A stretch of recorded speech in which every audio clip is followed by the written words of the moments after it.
Bien, ¿me escuchan bien?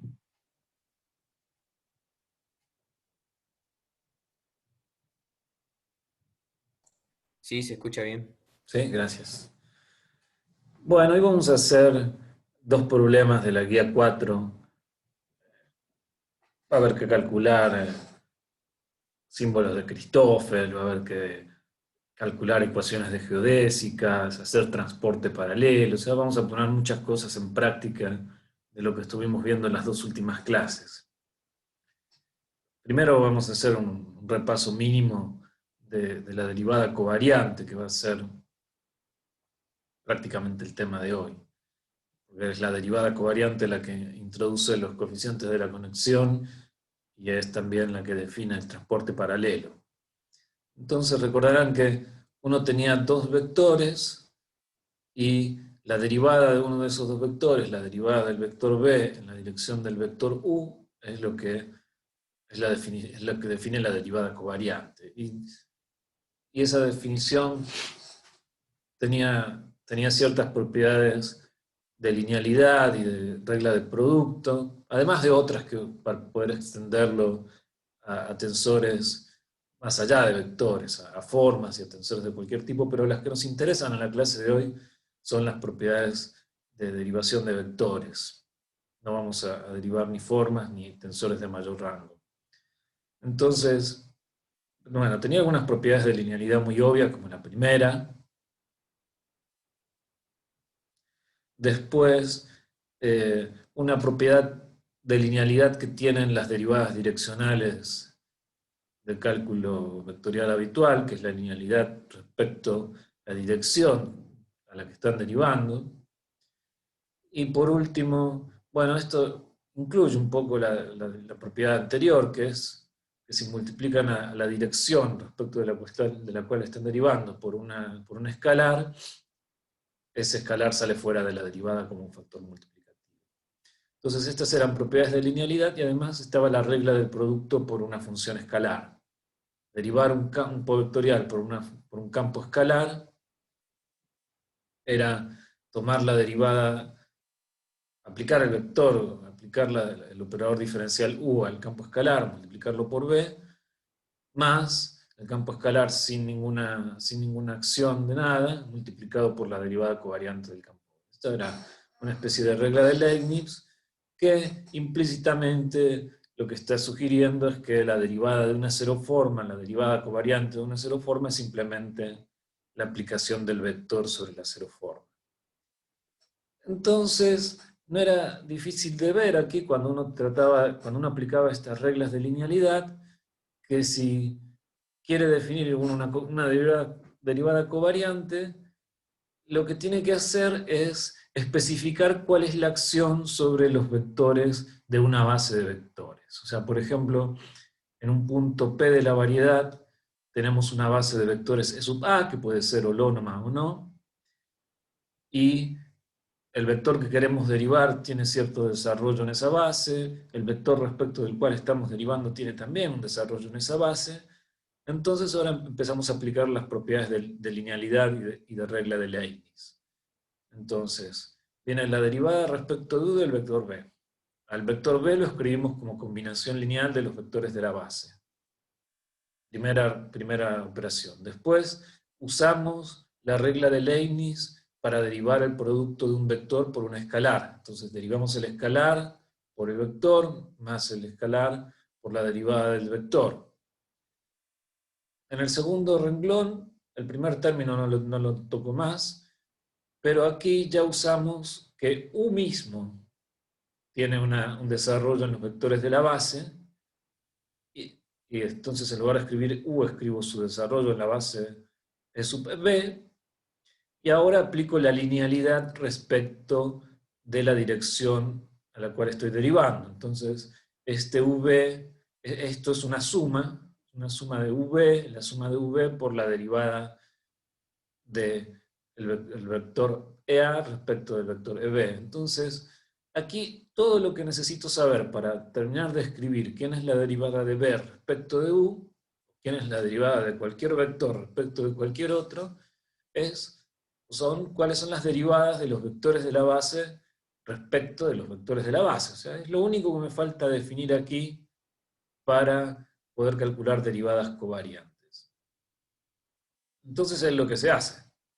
Se introducen estos coeficientes que son los coeficientes de la conexión, los gamma C sub AB, que me están diciendo cuál es el resultado, cuál es el resultado, ¿sí?, de aplicar la derivada en la dirección del versor B al versor A. Entonces, esto que tiene que ser un vector, perdón, dije versor, pero son vectores, esto que tiene que ser un vector también va a ser una combinación lineal de elementos de la base. Y esa combinación lineal va a depender de qué vector estoy derivando, va a depender respecto de cuál vector derivo, y bueno, y además la combinación corre sobre el índice C. Entonces es un objeto que tiene 3 índices. ¿Cuál derivo? Respecto de cuál derivo y cuál es el coeficiente que acompaña al vector EC. Entonces, si ya definí eso, si ya elegí estos coeficientes, que los puedo elegir arbitrariamente, no necesito sacarlos de ningún lado, puedo definirlos como quiera. O sea, vamos a ver que hay definiciones que están sugeridas por la propia geometría, pero en principio es un conjunto de n cubo coeficientes, y no hay más vuelta que eso. Entonces, volviendo a la fórmula anterior, donde antes tenía la derivada covariante de EA respecto de B, solo me falta reemplazarlo a eso por esta combinación lineal. Entonces, finalmente la derivada de B en la dirección del vector U es en la componente C, digamos, de esta derivada, es aplicar U a la componente C del vector, y después esta combinación cuadrática o bilineal en B y en U, mediada por los símbolos de Christoffel, esta combinación lineal donde aparecen los símbolos de Christoffel. Perdón, símbolos de Christoffel no, coeficientes de la conexión. Los símbolos de Christoffel creo que son más específicos. Hasta aquí la base era una base cualquiera, entonces uno puede ver qué pasa, qué aspecto toman estas fórmulas cuando la base es una base coordenada, o sea, cuando los vectores de la base son una derivación respecto de las coordenadas. Entonces, aquí lo que podemos definir como elemento, como objeto elemental, es la derivada de un vector B respecto a cada uno de los vectores de la base. Si conozco esto, puedo construir la derivada de un vector B respecto a cualquier vector U, porque cualquier vector U será una combinación lineal de vectores de la base. Entonces, en definitiva, lo que yo necesito es ver qué forma tienen estas cosas. Y bueno, entonces es particularizar quién es el vector U. Ahora el vector U es la derivada respecto de la coordenada mu. Entonces, U aplicado a B, a la componente mu de B, es directamente la derivada nu de B sub mu. Y después, bueno, el único cambio que hubo aquí es pasar de índices latinos a índices griegos, para dejar en claro que se trataba de una base coordenada. Así que observen aquí que lo que antes hacía las veces de vector EC, ahora es el vector derivada respecto de mu.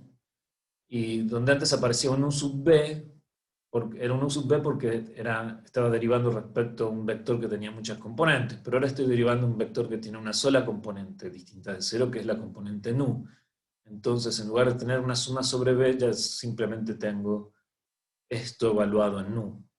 Entonces, esta sería la derivada covariante respecto de la dirección nu del vector B. La componente mu sería este corchete, lo que acompaña la derivada mu, que es lo que está escrito aquí. Como hay dos índices libres aquí, mu y nu, y uno puede demostrar que esto es un tensor esos dos índices de verdad corresponden a las componentes de un tensor 1,1. Las componentes de ese tensor 1,1 se notan así. La notación que se usa es la siguiente: es un b sub mu punto y coma nu. Eso significa derivada covariante de la componente mu respecto a la coordenada nu.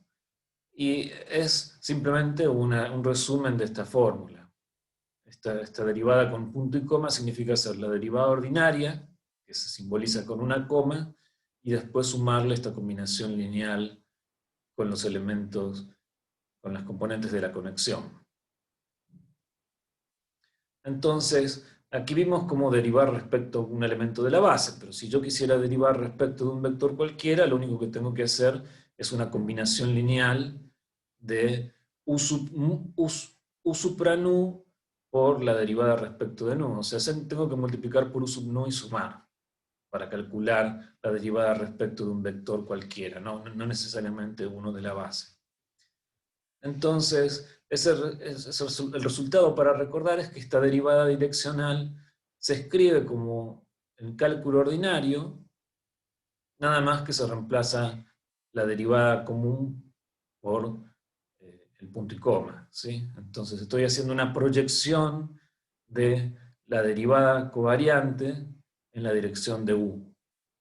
Así podemos leer esta fórmula para la derivada de b respecto de u.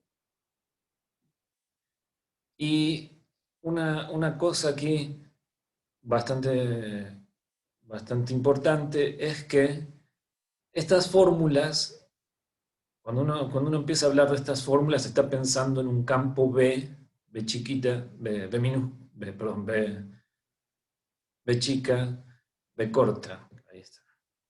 Uno está pensando en un campo B corta definido en un abierto, definido en un dominio abierto. Pero uno puede también definir la derivada covariante cuando el campo B está definido no sobre un abierto, sino sobre una curva. Uno puede tener una curva en la variedad, esa curva en cada punto tiene un vector tangente, y lo que uno puede hacer es calcular la derivada de un campo vectorial definido sobre la curva nada más, respecto del vector tangente en la curva. ¿Sí? Entonces, supongamos que tenemos una curva que en alguna carta está definida por estas ecuaciones paramétricas, ¿sí? Está diciendo cuáles son las coordenadas de la curva en términos de un parámetro sigma. El vector tangente es la derivada de x mu respecto de sigma por la derivada respecto de mu. Entonces, si tengo un campo que está definido únicamente sobre la curva, puedo definir la derivada covariante respecto al vector tangente a la curva como la aplicación de la derivada ordinaria, ¿sí? Sería derivar respecto al parámetro, más, de nuevo, la misma combinación que aparecía antes, el símbolo de Christoffel por la componente del vector que estoy derivando, por la componente del vector respecto del cual estoy derivando, que en este caso, esa componente, como es el vector tangente a la curva, es la derivada de x nu respecto de sigma. Entonces, esto sería la derivada de un vector b respecto al vector tangente a una curva. Y aquí hay algo notable, que es que uno puede derivar el vector b en la propia dirección del vector b. O sea, tomar como vector al cual estoy derivando, tomar el propio vector tangente a la curva. ¿Sí? Entonces, en lugar de ser un b genérico, aquí las componentes de este b son las componentes del vector tangente a la curva, o sea, son las derivadas de x mu respecto de sigma. Entonces, la derivada covariante de b respecto de b, donde b es el vector tangente a la curva, queda escrito de esta manera: como una derivada segunda, una aceleración, más un término que es cuadrático en las velocidades respecto del parámetro. Esta sería la derivada covariante del vector tangente respecto del propio vector tangente.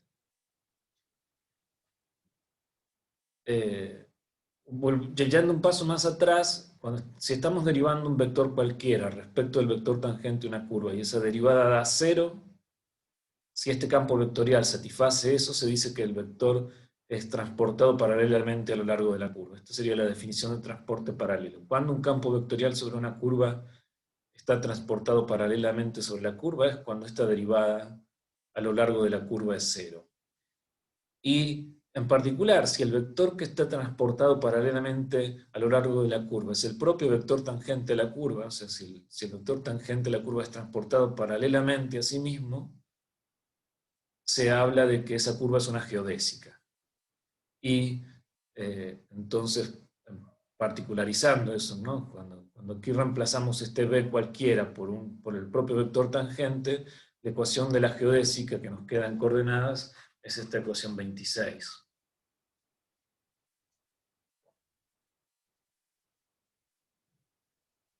Que esto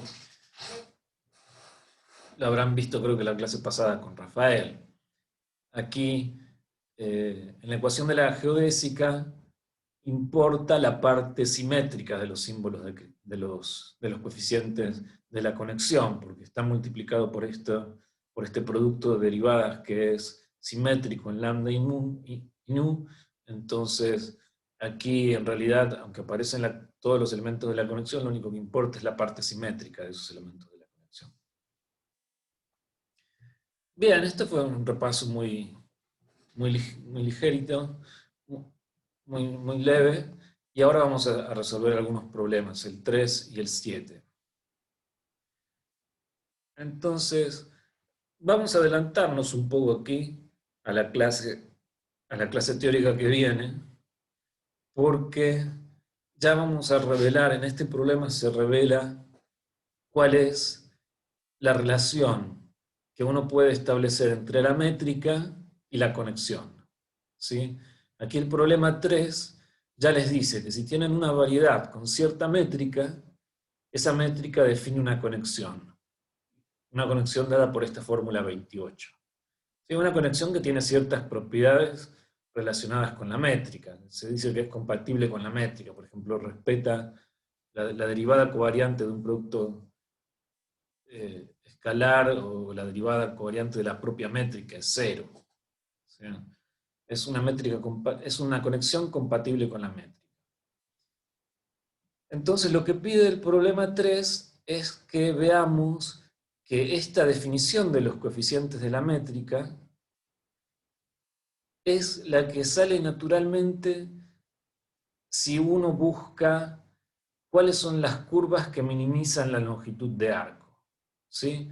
Por un lado tengo esta conexión que saldrá de manera formal de pedir ciertas propiedades de la conexión respecto de la métrica. Y por otro lado, tengo el problema variacional de minimizar o de extremar la longitud de una curva sobre la variedad. Entonces, vamos a ver que ese problema de minimización, el hecho de pedir que ese problema de minimización me dé la misma ecuación de transporte paralelo, va a implicar que los coeficientes de la métrica están dados por esto. O sea, esto está deducido por otro camino, vamos a llegar a esto mismo por un camino independiente. Un camino independiente que postula ciertas cosas. Postula que las ecuaciones, que las curvas que minimizan o que extreman la longitud de arco son las mismas curvas de transporte autoparalelo.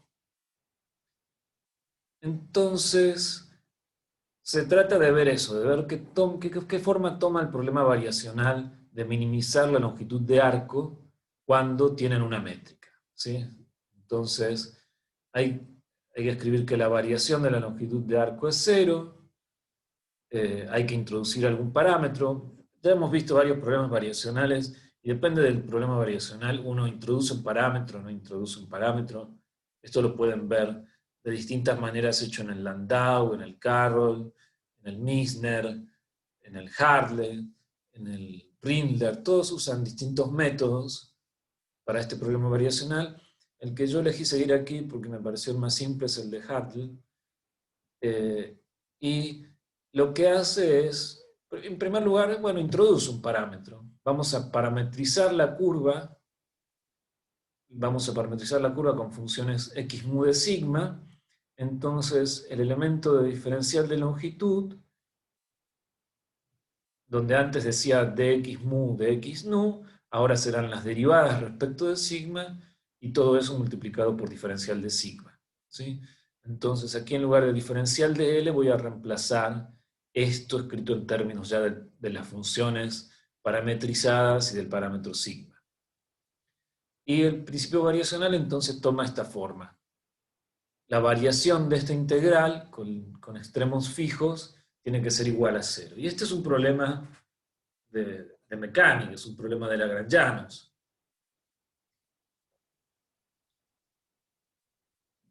Aquí el Lagrangiano es una función únicamente de x y de x punto.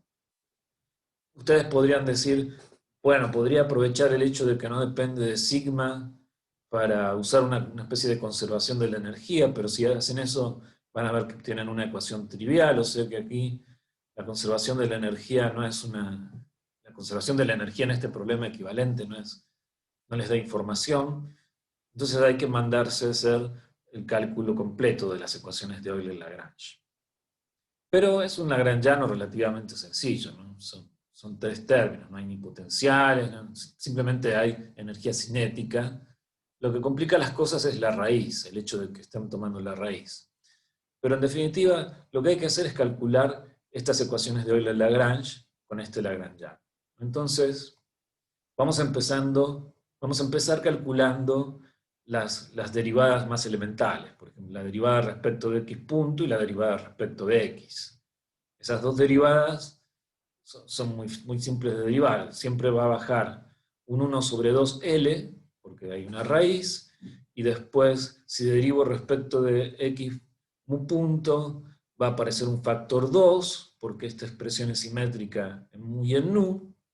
Entonces me queda 1 sobre L g mu nu x punto nu, y para este segundo término de la ecuación de Lagrange tengo que derivar respecto de x mu.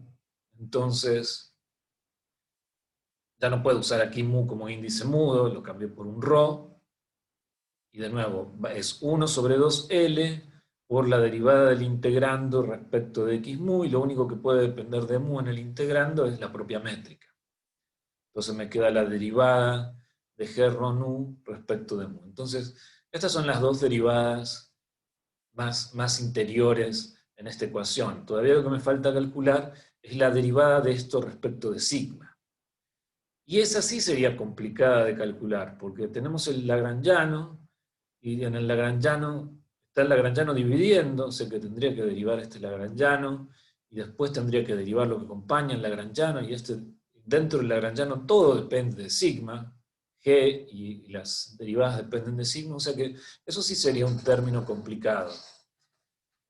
El truco aquí es el siguiente, es notar que L, que es el integrando, es en realidad el integrando, aquí el lagrangiano, que es L, que es esto, es en realidad la derivada del elemento de longitud de arco respecto de sigma. Es decir, L, el lagrangiano, es la derivada de L chiquita respecto de sigma. Entonces, donde antes yo había calculado que la derivada de L respecto de x mu punto era 1 sobre L por g mu nu por x punto nu, este L lo puedo usar para transformar esta derivada respecto de sigma en una derivada respecto del elemento de longitud de arco, del arco, respecto del arco. ¿Sí? Porque aquí tengo un d sigma tengo un dl abajo y un d sigma arriba, cancelo el d sigma con el d sigma que hay aquí, y me queda esta derivada respecto de L. Entonces, esto que al principio era una derivada respecto de sigma, o mejor dicho, lo que adentro de eso era al principio una derivada respecto de sigma, la transformo en una derivada respecto de L. Y a esta derivada que tengo que hacer nueva, esta es la derivada nueva, la que sería difícil hacer en otras circunstancias. Esta derivada respecto de sigma la vuelvo a transformar en una derivada respecto de la longitud de arco, usando la misma regla, que la derivada respecto de sigma es L por la derivada respecto de la longitud de arco. Entonces, termina quedando una expresión que son todas derivadas respecto de la longitud de arco, y un factor común, esto no es LD, sino que es L multiplicado por, ¿sí? L multiplicado por todo este paréntesis. Eso es el primer término de la ecuación de Euler-Lagrange. Este L multiplicando estos dos términos en el paréntesis. Y lo que queda multiplicando, mejor dicho, el segundo término en el paréntesis es una cantidad que es simétrica en nu y en rho. Este producto de derivadas es simétrico en nu y en rho. Entonces, naturalmente aísla la parte simétrica de este primer factor en nu y en rho. Entonces, puedo reemplazar, en lugar de poner aquí g mu nu derivado respecto de rho, puedo poner la parte simétrica de esto, simétrica respecto del intercambio de los índices nu y rho, porque está multiplicando algo que es simétrico. Entonces, cuando uno multiplica algo que es simétrico por algo que no es simétrico, o que no es necesariamente simétrico, aísla la parte simétrica. Entonces reemplazo este producto por la parte simétrica de g mu nu derivado respecto de rho por, bueno, el producto de las derivadas. Entonces, si uno vuelve a la ecuación de Euler-Lagrange y junta todas las piezas del rompecabezas, lo que queda es esta es la ecuación de Euler-Lagrange, esa es la ecuación 43. Pero todavía se puede hacer más. El último término todavía no lo toqué, el último término que está aquí es la derivada de L respecto de x mu. Era esto, ese término no le hice nada todavía. Y lo que se puede hacer es aprovechar que hay unos factores L por aquí, dividir por estos factores L, de modo que aquí me quede abajo un L cuadrado. Entonces, con ese L cuadrado puedo transformar estas derivadas respecto del parámetro sigma en derivadas respecto de la longitud de arco.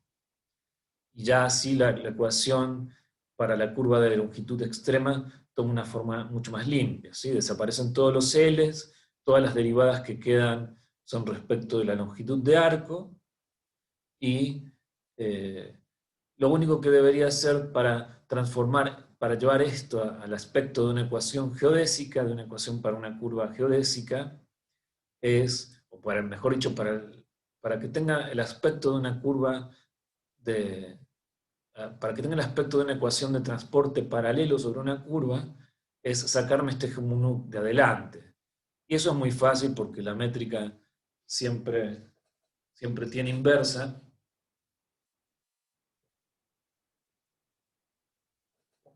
Entonces, es multiplicar por la inversa de la métrica, cambiar el nombre de algún par de índices, y finalmente lo que obtenemos aquí en la ecuación 45 es la ecuación que satisface la curva parametrizada con el parámetro, con la longitud de arco, la ecuación que satisface esa curva que extrema la distancia entre dos puntos. Y si la comparamos con la ecuación geodésica, con la ecuación de transporte paralelo, vemos que tiene exactamente la misma forma. Es una derivada segunda respecto de un parámetro, por un coeficiente, por el producto de las derivadas primeras. Entonces, la ecuación que extrema la longitud tiene la misma estructura que la ecuación de transporte paralelo. Entonces, ¿en qué caso, si uno postula que las curvas que extreman la longitud son las mismas las mismas de transporte paralelo, entonces inmediatamente uno identifica estos dos términos, ¿no? Dice, esto que está aquí, esto que viene aquí, tiene que ser igual a esto que viene aquí. Entonces, este coeficiente de la conexión por el producto de las derivadas tendrá que ser igual a este coeficiente por el producto de las derivadas. Ahora bien, el hecho de que estas dos cosas sean iguales y de que estas derivadas sean arbitrarias a primera vista podría inducirlos a ustedes a decir que el coeficiente gamma mu nu rho tiene que ser igual a esta combinación a esta fórmula en términos de la métrica, pero eso no es cierto. No es cierto que pueda identificar directamente este coeficiente con esto otro, por la razón de que esto es simétrico en nu y en rho. Entonces, esto nunca depende de la parte antisimétrica de gamma mu nu rho. Esto ya está simetrizado respecto de nu rho, pero esto de aquí no. Entonces, yo nunca voy a poder averiguar la parte antisimétrica de estos coeficientes gamma mu nu rho, porque están multiplicados por algo que es simétrico en nu rho. Entonces, a lo sumo, lo único que uno puede decir de esta identidad es que este coeficiente, que es simétrico en nu rho, es igual a la parte simétrica de lo que está del otro lado, la versión simetrizada respecto de nu y rho de lo que está del otro lado. Entonces, esto daría la parte simétrica de la conexión en términos de la métrica. Y lo que dice el problema es que, bueno, si uno asume que la conexión es simétrica, lo que han visto hoy, que si uno asume que la conexión en una base coordenada simétrica significa que no hay torsión, entonces la conexión es simétrica, directamente uno puede decir lo que es igual a esta combinación de esta fórmula es el coeficiente de la conexión mu, nu y rho, ¿sí? Entonces, ahí entra la última línea del enunciado del problema, les dice notar que la identificación es única si la conexión es simétrica. O sea, si no hay torsión, uno puede hacer esta identificación a través de la ecuación de curva de longitud mínima. Pero si no, uno solo podría obtener la parte simétrica de la conexión. Y esta es una forma relativamente rápida de obtener, si uno está en el apuro de obtener cuál es la relación entre la conexión y la métrica.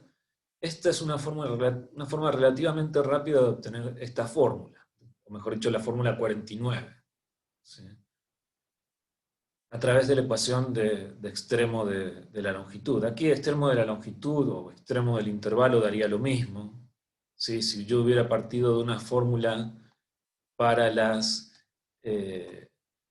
que minimizara o que extremara el intervalo, habitualmente verían aquí un signo menos en la ecuación 33 dentro de la raíz.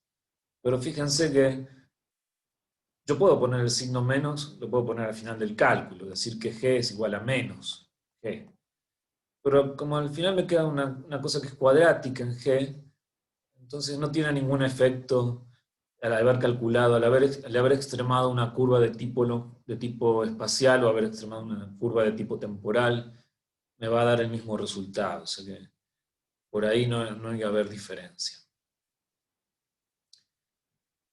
Así que bueno, entonces la conclusión de este problema es que si las curvas que extreman la longitud o el intervalo son las mismas de transporte paralelo, la conexión tiene que estar, y la conexión es simétrica, entonces la conexión tiene que estar dada en términos de la métrica por esta ecuación, que es un resultado que, según lo que escuché, Rafael lo va a dar la clase que viene, ¿no? La necesidad de conectar el potencial gravitatorio, las derivadas del potencial gravitatorio, que sería G, con la conexión. Entonces, ¿quieren hacer alguna pregunta?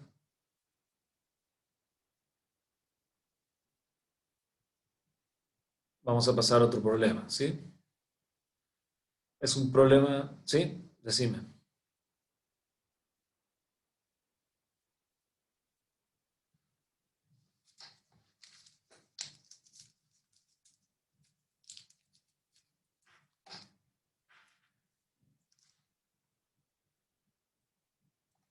Cuando pasás de la métrica derivada a la forma simétrica,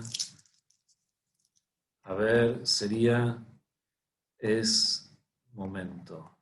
¿Es aquí, en la ecuación 42?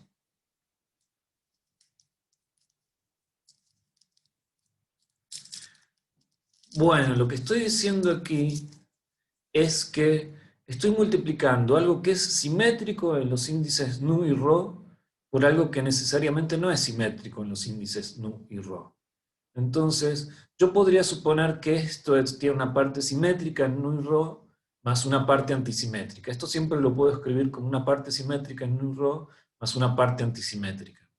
La parte simétrica es simplemente tomar la versión simetrizada, y la parte antisimétrica sería tomar la versión antisimetrizada. Ahora, la versión antisimetrizada multiplicada por algo que es simétrico en nu ρ me da 0.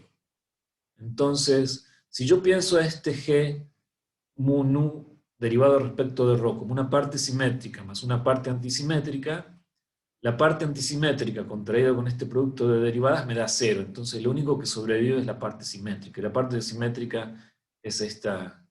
Es un medio por haber hecho las permutaciones de nu y ρ. Bien. Eso se vuelve a usar aquí abajo. Aquí abajo es el mismo argumento. Tengo algo que es simétrico en nu ρ por algo que no necesariamente es simétrico, entonces esto solo me permite aislar la parte simétrica. Me permite decir, bueno, la parte simétrica de esto es igual a esto. Pasemos a un problema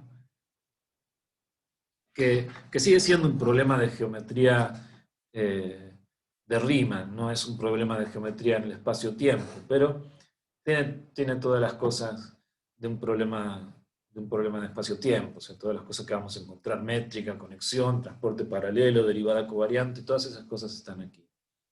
Entonces, es la geometría de la esfera S2, o sea, la geometría de la esfera común y corriente en 3 dimensiones. Entonces, el problema de entrada nos dice cuáles son los coeficientes no nulos de la conexión. Aquí tenemos 2 coordenadas para describir la esfera. El ángulo polar θ y el ángulo azimutal φ.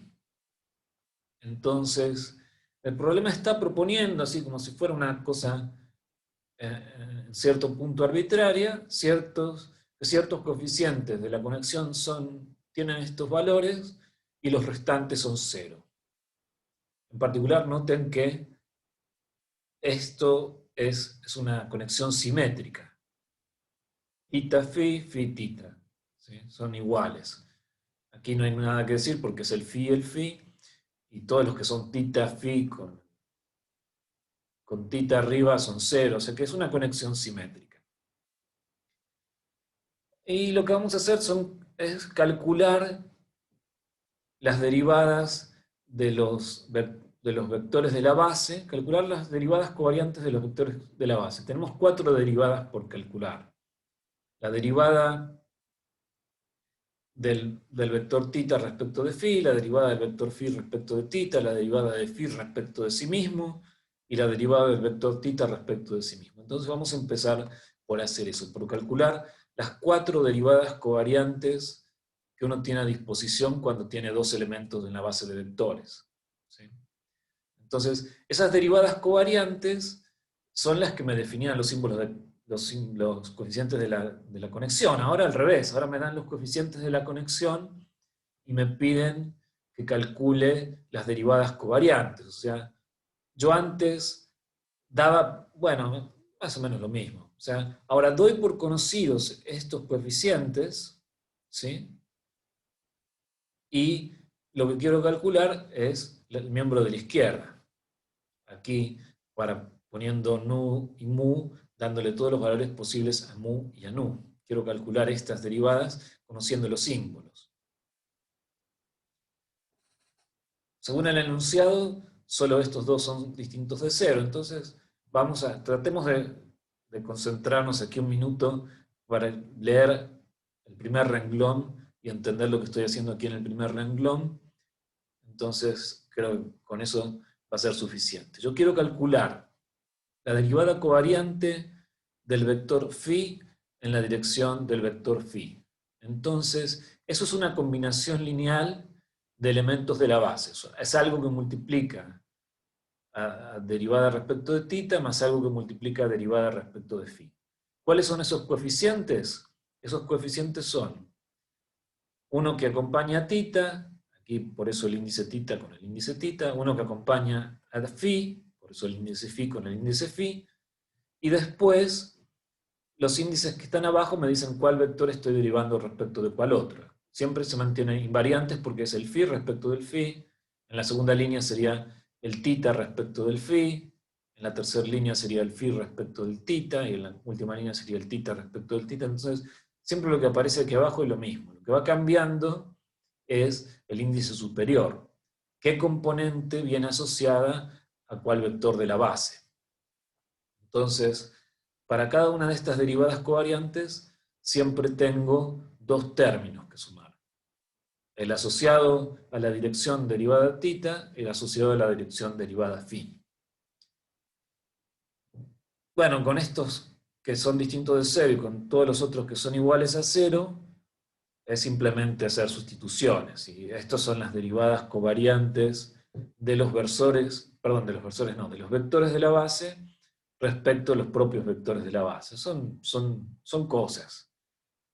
Aquí el que puede tener algún interés es el último, porque fíjense. Juan, yo tenía una pregunta súper básica para hacer, o sea que ya es de la clase anterior directamente. Sí, Eh, yo lo que vi es que como que estamos, cuando digamos vos tenés la derivada covariante con respecto a un vector B, después el vector B lo desarrollamos en los elementos de la base. sí, Y después decimos que esa derivada covariante respecto a B es igual a la combinación lineal de las derivadas covariantes con respecto a cada uno de los elementos de la base. Y eso sí. no vi yo dónde está definido en nuestra definición de derivación covariante. No vi Es aquí, dónde- es en esta propiedad, en la propiedad número 3. ah, ahí. Ah, ok. Esto, Ah, ok, ok. la propiedad esa es la que permite desarrollar combinaciones derivadas respecto de combinaciones lineales como combinaciones lineales de las derivadas. Ah, está bien, está bien. Sí, sí. Bueno, gracias. Entonces, bueno, aquí Ya me decía que de la clase de Rafael, ¿no? Capaz que copié yo cualquier cosa, no sé. Bueno, está bien, gracias. sí. Bueno, entonces tenemos estas cuatro derivadas. La más interesante es la última, porque nos está diciendo que el versor, perdón, el versor, dale con el versor, el vector de tita derivado respecto a la dirección de tita es cero. O sea que este vector se transporta autoparalelamente sobre sus curvas integrales. ¿Sí? ¿Qué quiere decir que se transporta autoparalelamente sobre sus curvas integrales? Que si yo tomo la curva integral del campo de tita, calculo su vector tangente, que va a ser el propio de tita por definición, y tomo la derivada de d respecto de d me da cero. Entonces aquí es eso que es un poco, son todas, son todas cosas medias triviales de decir, pero bueno, aquí lo hice con algún detalle. ¿Cuáles son las curvas integrales del campo de tita? Bueno, las curvas integrales, por definición, las curvas integrales de un vector son las que satisfacen estas ecuaciones. Que la tangente en cada punto de la curva sea igual al vector. Para una esfera tenemos dos coordenadas. x1 es tita, x2 es phi. O sea que va a haber dos ecuaciones. Si el campo vectorial respecto del cual estoy calculando las líneas integrales, es el propio de tita, entonces tiene dos componentes esto. Una componente en tita y una componente en phi. La componente en tita es 1, la componente phi es 0. Entonces, las ecuaciones que me definen las curvas integrales del vector derivada respecto de tita son estas dos. La derivada de tita respecto de sigma es 1, la derivada de phi respecto de sigma es 0. Obviamente, el resultado de esto son curvas que tienen phi constante. Curvas de phi constante son los meridianos de la esfera. Y tita que se mueve sobre esas curvas. Irá de 0 a pi o de 0 a 2pi. ¿Sí? Tita da vueltas en círculos verticales. Entonces, no es tan raro, si uno lo piensa un poco, que dθ se transporte paralelamente a sí mismo a lo largo de esas curvas verticales, porque esas curvas verticales, esos círculos verticales son círculos máximos, los meridianos son círculos máximos. Significa que los meridianos son geodésicas.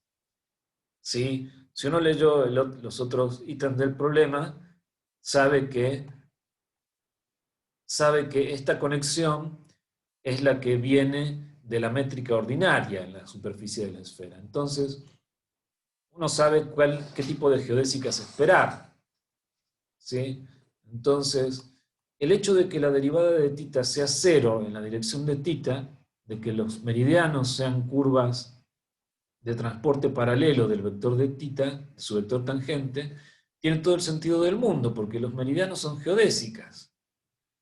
Y por esta conexión que vimos entre curvas de longitud mínima y geodésicas en el sentido del transporte paralelo, sabemos que son la misma cosa. Entonces, por eso dθ derivado en la dirección de dθ es 0, porque es un vector que es tangente a una geodésica de θ. El campo, las curvas integrales de dθ son geodésicas. Entonces, por definición, el vector tangente a la geodésica se transporta paralelamente. Entonces, su derivada covariante en la dirección de sí mismo tiene que ser 0. No ocurre lo mismo para el campo φ, para el campo de derivada respecto de φ. La derivada del campo de derivada respecto de φ, respecto del propio de φ, da algo en la dirección de θ, no da 0. Da 0 solamente en ciertos casos especiales. Esta derivada, imagínense el vector φ dibujado en la superficie de la esfera, ¿no? Este es un vector, no es un versor, la derivada respecto de φ. Entonces, es un vector que cerca del polo tiene un módulo pequeño, se acerca al ecuador y su módulo se acerca a 1. Después lo vamos a ver con más detalle, pero este vector, bueno, las curvas integrales de este vector son los círculos de latitud constante, ¿sí? No son círculos máximos las curvas integrales del vector dA de φ, sino que son los cortes a latitudes fijas, ¿sí? No pasan por el centro de la esfera. Simplemente cortes perpendiculares al eje de la esfera, pero no pasan por el centro de la esfera. Entonces, en general, no son geodésicas las curvas integrales del campo de derivada respecto de φ. O sea que en general no se anula la derivada de dA de φ respecto de dA de φ. Se anula solo en el caso en que θ es igual a pi sobre 2. ¿Sí? Θ igual a 0 y θ igual a pi también. Uno diría, bueno, esto se anula porque el seno de θ es 0, pero eso no son curvas integrales, son simplemente puntos. Estamos en los polos. Las curvas integrales en los polos degeneran a simplemente 2 puntos. Entonces, donde genuinamente esto se anula es en el ecuador, cuando coseno de θ es igual a 0. Ahí la derivada covariante de dA de φ respecto de dA de φ es 0. Pero vaya coincidencia, el ecuador es un círculo máximo. De todas las curvas integrales del campo dA de φ, el ecuador es la única que es una geodésica. Entonces, tiene todo el sentido del mundo que justo ahí dA de φ se transporte paralelamente a sí mismo, porque estamos en una geodésica, es una curva que satisface la ecuación de transporte paralelo. Pero en otro caso no. En otro caso no. Los círculos de latitud constante no son geodésicas, no son círculos máximos sobre la esfera.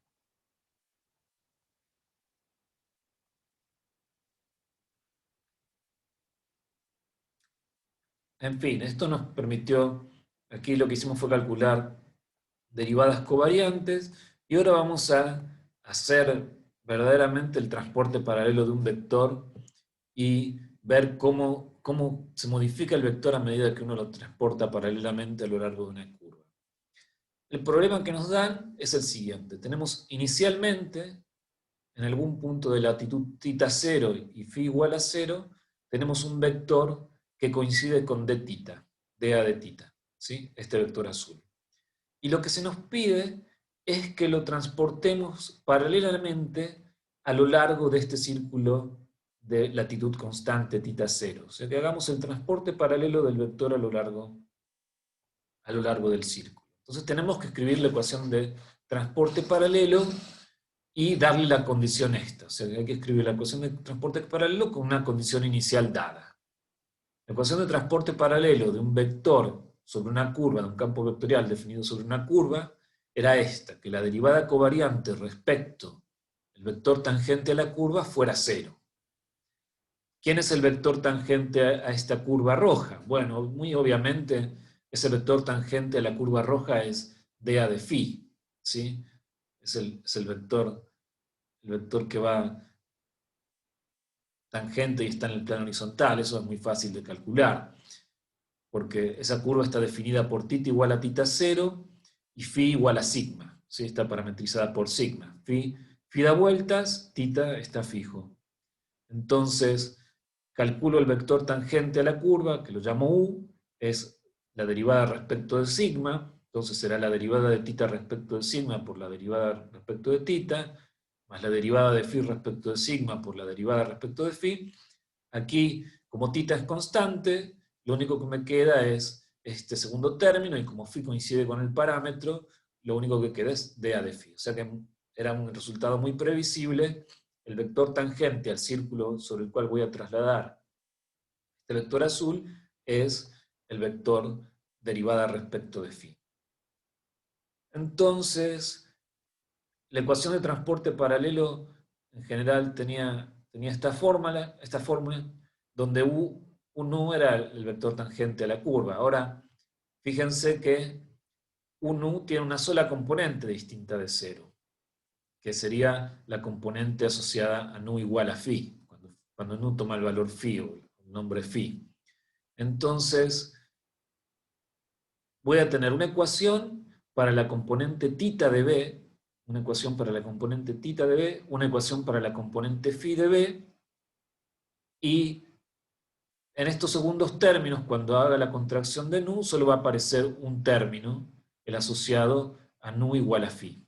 O sea, esto es lo siguiente: tenemos una ecuación para cada componente del campo, y además, por el hecho de que el vector tangente a la curva tiene una sola componente, solo se aísla, de los dos términos que podrían aparecer, se aísla uno solo.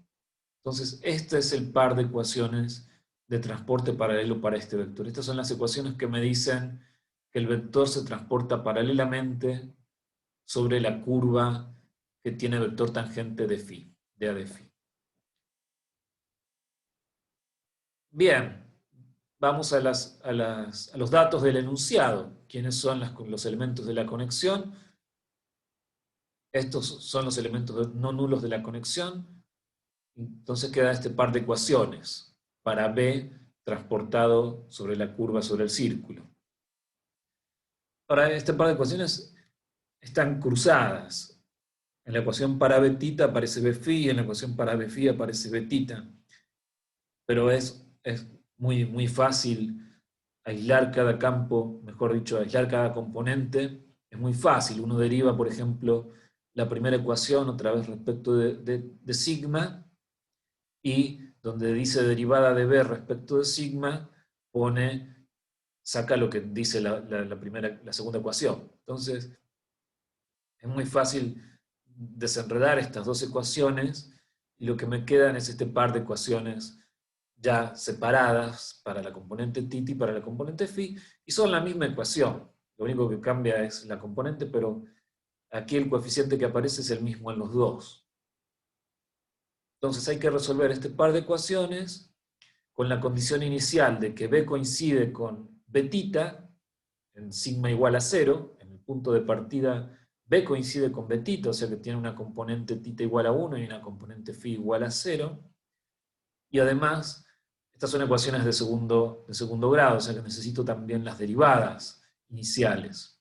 Y las derivadas iniciales salen de las propias ecuaciones de transporte paralelo originales, salen de aquí. O sea, yo evalúo esto en sigma igual a 0, como conozco cuánto vale b phi y b tita en sigma igual a 0, puedo saber cuánto valen estas derivadas en sigma igual a 0. Y una es 0 y la otra toma, bueno, menos cotangente de tita 0. Entonces, con este par de ecuaciones de condiciones iniciales para los valores de las componentes y para las derivadas de las componentes, salen como funciones de sigma, salen las componentes del campo B transportado paralelamente sobre el círculo. Y son este par de ecuaciones. Fíjense que estas son ecuaciones de un oscilador, ¿sí? O sea que iban a ser combinaciones de senos y cosenos con una frecuencia que va a ser coseno de tita 0. O sea que el hecho de que algunas tengan condición inicial nula y derivada no nula, y la otra tenga derivada no nula y condición, o al revés, hace que una sea proporcional al coseno y la otra sea proporcional al seno. ¿Sí? Pero fíjense que es simplemente una rotación lo que está ocurriendo aquí. Una oscilación con frecuencia coseno, o mejor, sí, con frecuencia coseno de tita 0.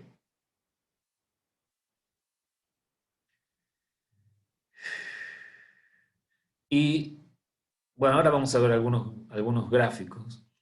Pero es interesante ver que, por ejemplo, cuando han dado toda la vuelta, cuando sigma vale 2pi, cuando regresaron al punto de partida, b tita y b phi no regresan al punto de partida. ¿Sí? No es b tita igual a 1 de nuevo y b phi igual a 0 de nuevo. Han rotado, ha cambiado. Y es más fácil leer la solución. La solución siempre la puedo escribir como b tita de sigma por el vector de tita más b phi de sigma por el vector b phi. Estas son las ecuaciones que he encontrado antes, las componentes que he encontrado antes resolviendo las ecuaciones diferenciales. Es más gráfico ver esto no escrito en términos de los vectores de la base de tita y de phi, sino en términos de los vectores de la base e tita y e phi, los que son versores, ¿sí?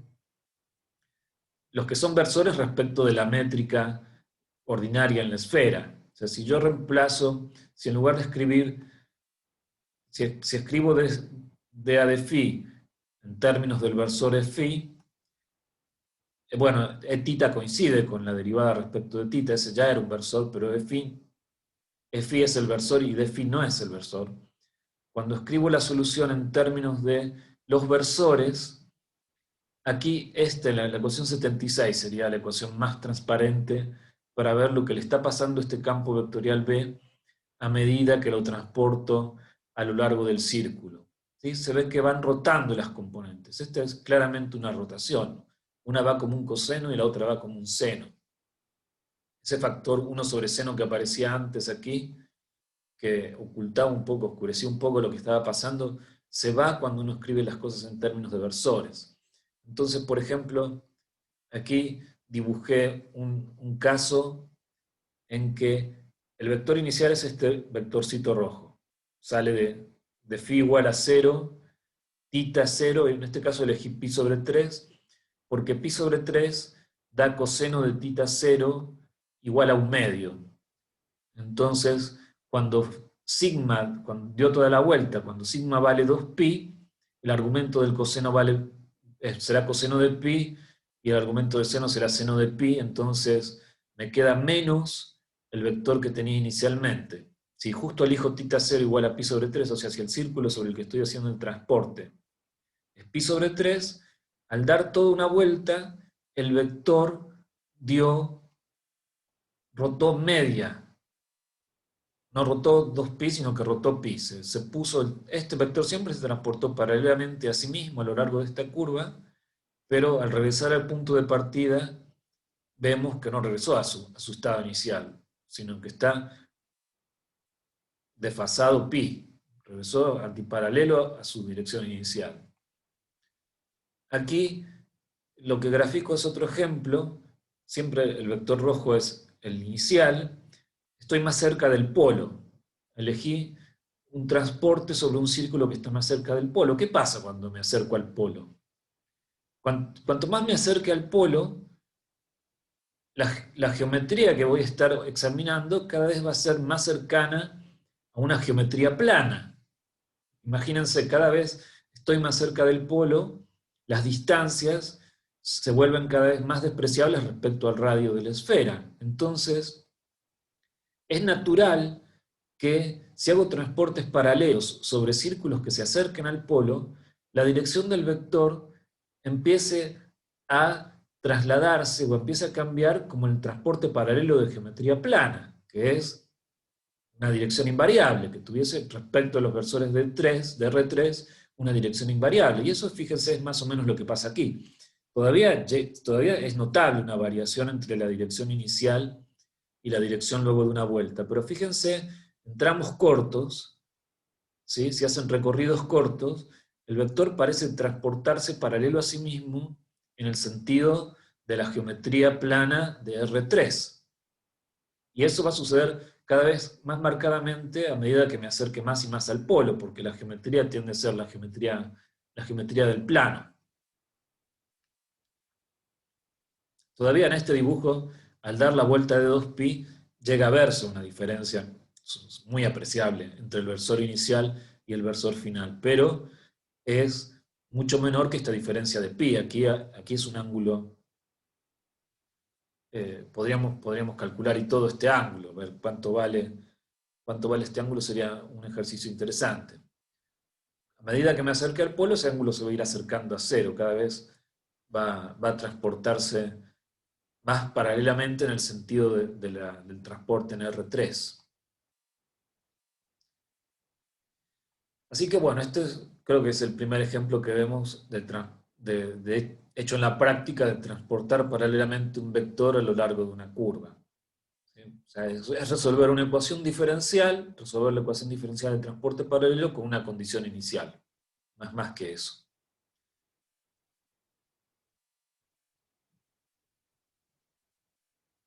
¿Alguna pregunta sobre esto?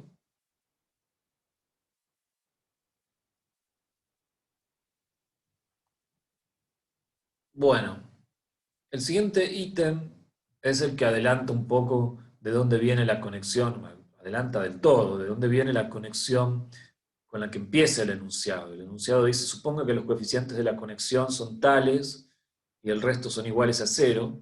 El ítem C pide demostrar que esa conexión es la que está asociada a la métrica usual sobre la esfera. La métrica usual sobre la esfera es de θ cuadrado más 1 cuadrado de θ de φ cuadrado. Entonces es una métrica que solo tiene componentes diagonales, gθ, θ y gφ, su inversa también. Entonces, lo que pide el problema, la forma más rápida de encarar esto el problema, pero no la más práctica, es verificar que los coeficientes de la conexión que figuran en el enunciado son los que se obtienen de las expresiones de lo que se llama la conexión de Levi-Civita, los símbolos de Christoffel, ¿sí? La conexión asociada, la conexión sin torsión, la conexión compatible con la métrica, que tiene esta fórmula general. Entonces, uno ya tiene los coeficientes de la métrica. Ver aquí cuáles son los coeficientes de la conexión es reemplazar en estas fórmulas, poner mu igual a tanto, lambda igual a tanto, no igual a tanto, y calcular esto. A lo sumo habrá que derivar y sumar un par de cosas. Pero es un cálculo un poco tedioso, ver cuáles son distintos de cero, ir analizando caso por caso, hay que analizar 6 casos distintos. Entonces es más práctico que esto, y va a ser más práctico todavía en problemas donde se complica un poco más la métrica, no obtener los coeficientes de la conexión directamente aplicando la fórmula, sino derivando la ecuación geodésica. Derivando, quiero decir, deduciendo la ecuación geodésica. Es más fácil leer los coeficientes de la conexión en la ecuación geodésica que leerlos de esta fórmula. O sea, si uno tiene práctica en encontrar las geodésicas, en encontrar la ecuación geodésica, es más fácil encontrar la ecuación geodésica y leer estos coeficientes de la ecuación geodésica que ponerse a calcular estas derivadas, sobre todo en problemas con una métrica más compleja. Aquí es muy parecido a lo que hicimos en el problema 3, o sea que no voy a repetir todos los pasos. En el problema 3 lo vimos con una métrica general, una longitud de arco general. Aquí son dos coordenadas, es una métrica diagonal, entonces es muy fácil deducir las ecuaciones de la geodésica en este problema. Siguen los mismos pasos que el problema que resolvimos antes. Entonces, por ejemplo, la componente θ de la ecuación geodésica para las geodésicas en la esfera tiene el aspecto de la ecuación 86. Esto queda como está hecho, pero si quieren hacerlo como ejercicio, háganlo como ejercicio. Esta es la componente θ de la ecuación geodésica sobre la superficie de la esfera. Entonces, esto que está aquí lo tengo que comparar con la ecuación general de la geodésica. La ecuación general de la geodésica es la derivada segunda de θ respecto de L y después los términos que vienen multiplicando los coeficientes de la conexión. Estamos siempre en la componente θ, entonces son todos coeficientes de la conexión que tienen un θ aquí arriba.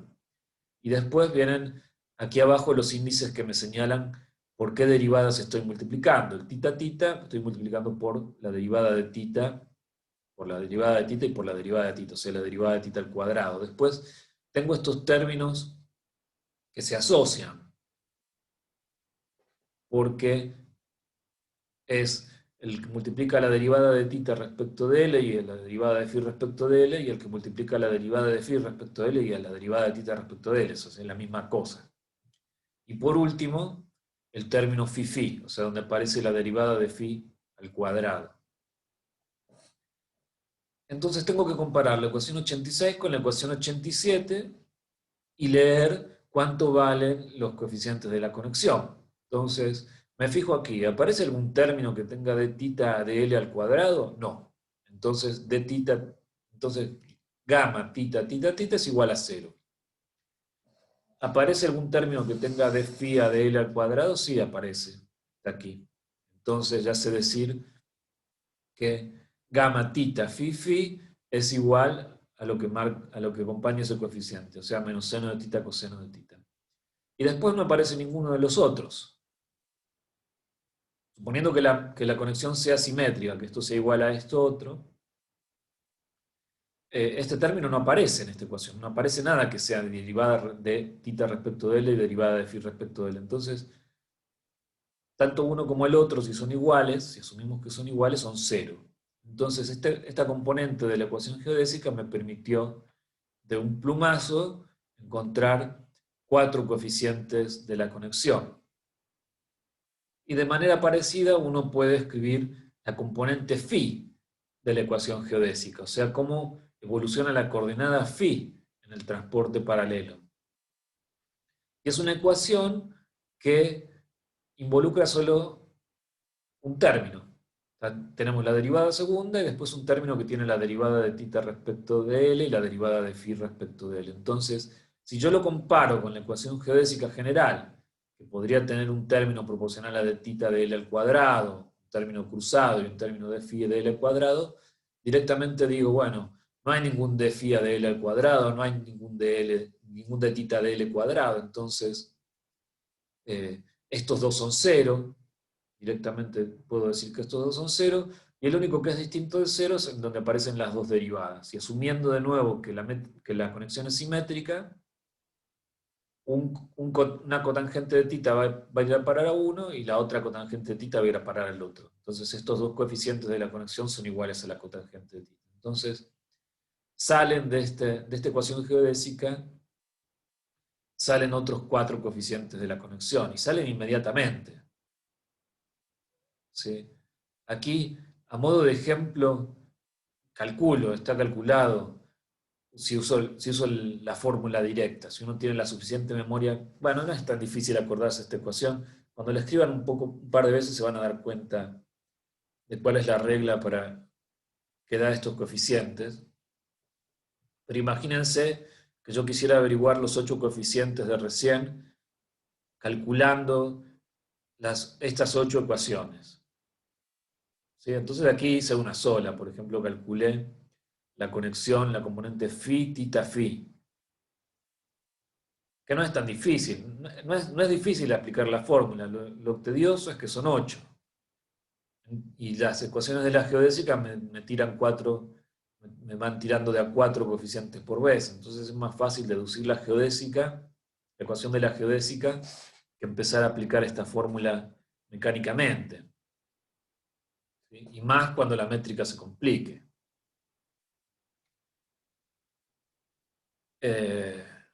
Bueno, entonces esto era para demostrar que los coeficientes de la conexión son los de la conexión de Levi-Civita, o sea, los que están relacionados con la métrica, los que son compatibles con la métrica. ¿Alguna pregunta sobre esto último?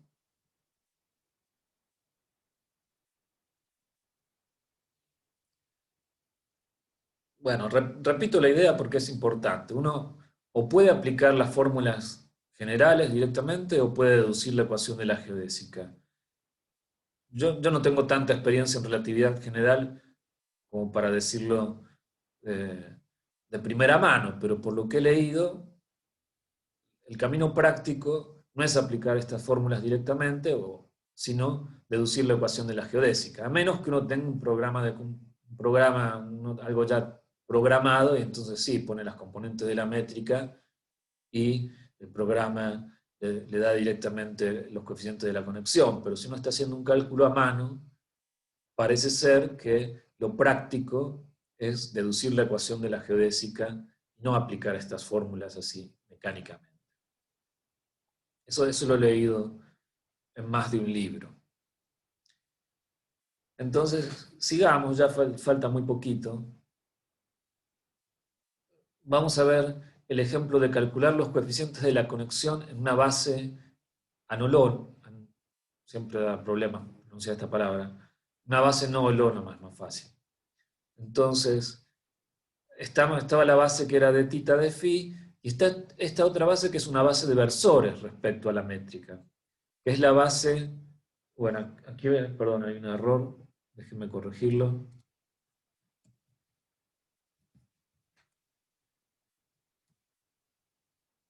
No es B vector tita, sino vector e tita.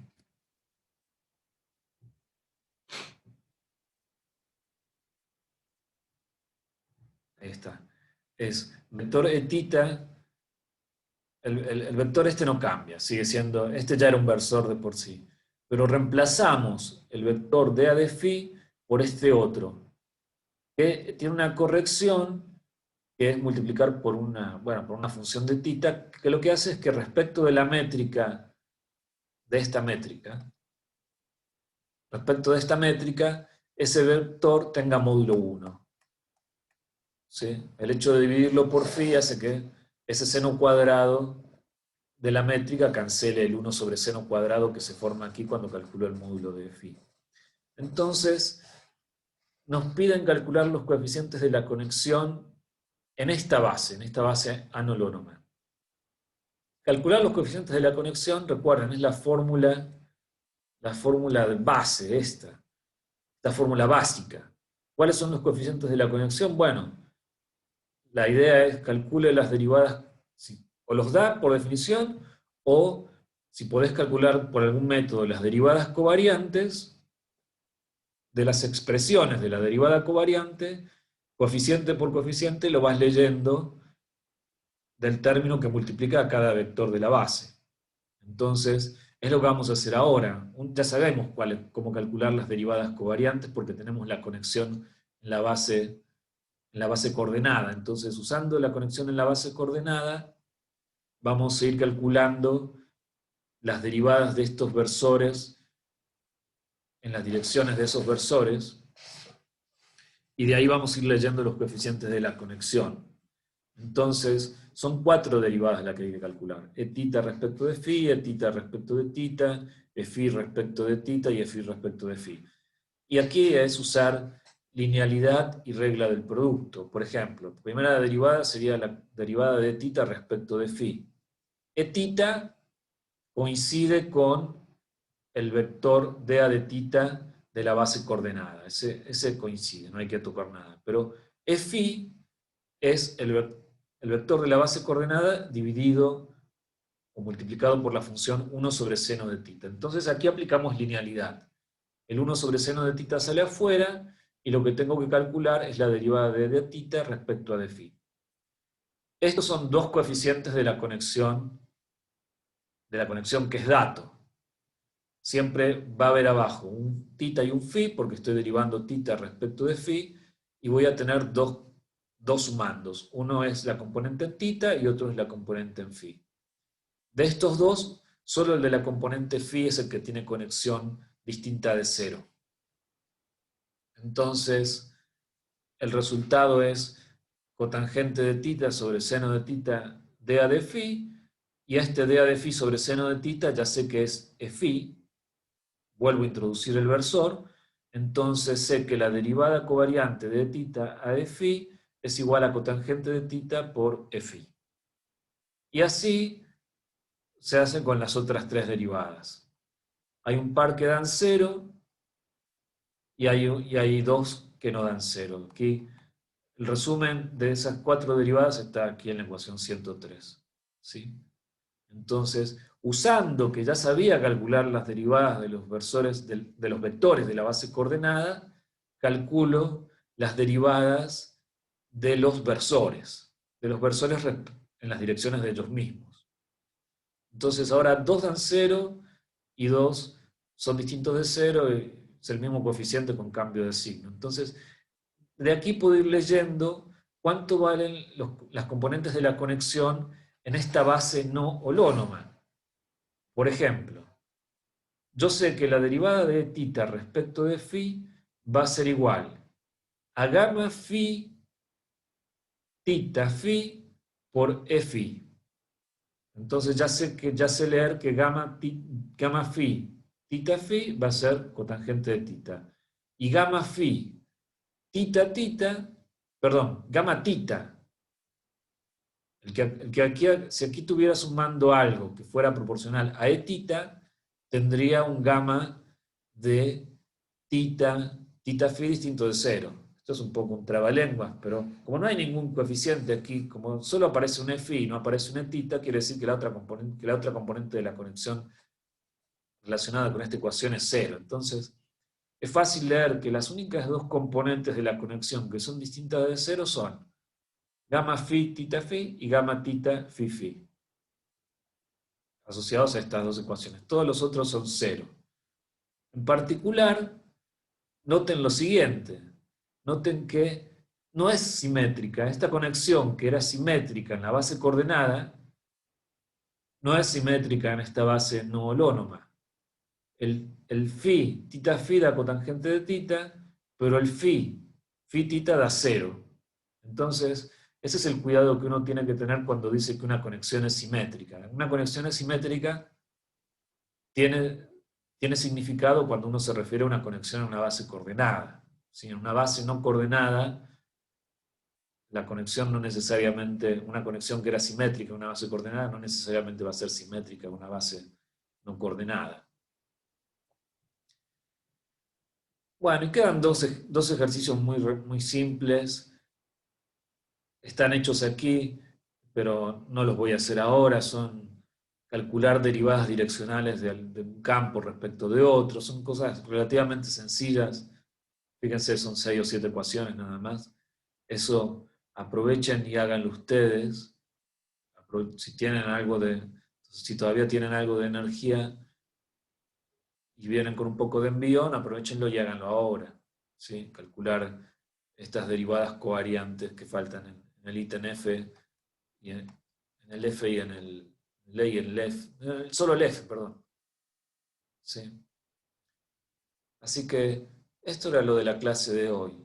Creo que lo más ilustrativo de todo fue ver este transporte paralelo en acción. ¿Sí? Que hablamos mucho de transporte paralelo, pero todavía no lo habíamos visto en acción. Y la otra cosa interesante es, para ver y para comparar cómo lo hace cada autor, es lo de la ecuación de de extremar esta funcional, ¿sí? Sobre todo, fíjense, voy a compartir pantalla ahora, la fórmula de Misner, la ecuación que llega a Misner, contrariamente a lo que llega... tengo varios documentos abiertos con la misma ecuación, o sea que va a ser útil que lo veamos. Fíjense, ahora ven una página de un libro. ¿Sí? Bueno, la ecuación de Euler-Lagrange a la que llegan Misner y compañía, por no haber hecho el cambio de parametrización a tiempo, es esta cosa. Es la ecuación 1331. ¿Sí? Compárenlo con la ecuación a la que llega, por ejemplo, Hardy, que es, bueno, Hardy usa un ejemplo muy particular, pero en definitiva son ecuaciones tan cortitas como este par 8,6 y 8,6b, ¿sí? O Rindler. Rindler también usa el mismo truco de Hartley, y entonces en lugar de llegar eh, a la ecuación de Misner, al 1331, Rindler llega a la 1011, o todavía más simple que eso. Después, a ver, ¿quién más tengo? Tengo a Carroll también. A ver, Carroll, ¿qué hace? No lo tenía a vista, Carroll. Pero Carroll también, déjame buscarlo en un segundo.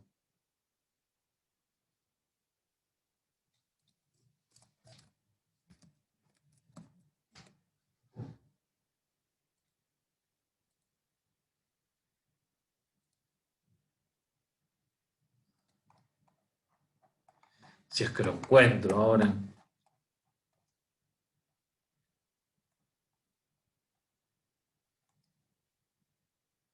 Bueno, no estoy seguro de encontrarlo, Carroll. Pero bueno, he ido comparando distintos autores y el que lo hace más fácil, Landau también lo hace de una manera complicada. Lo tengo por aquí, a Landau. Lo hace más parecido a lo de Misner, pero Landau lo hace como lo hace Landau en realidad. Pero llega de nuevo, son pasos que involucran demasiadas derivaciones. Esto es volver a encontrar la ecuación de la geodésica a lo Landau. Está hecho en un problema, no parece muy largo, pero en realidad hay muchas derivaciones metidas, mucha regla de la cadena en todo esto. Y comparado con el método que sigue Hartley, es mucho más simple este método, el de hacer el cambio de parámetro a tiempo, el de usar que el propio lagrangiano me da un cambio de parámetro. Ahora, habría que preguntarse si nos falta algo de rigor en eso. Todavía no estoy convencido del método. La pregunta es ¿por qué es tan complicado lo que hacen Misner y compañía, y por qué Misner y compañía no aplican ese truco? Sí, eso me deja pensando a ver si el truco no carece de algún rigor. Pero en fin, bueno, es una digresión nada más. Ahí les fui mostrando lo que hace cada autor. Si quieren hacer alguna pregunta, adelante.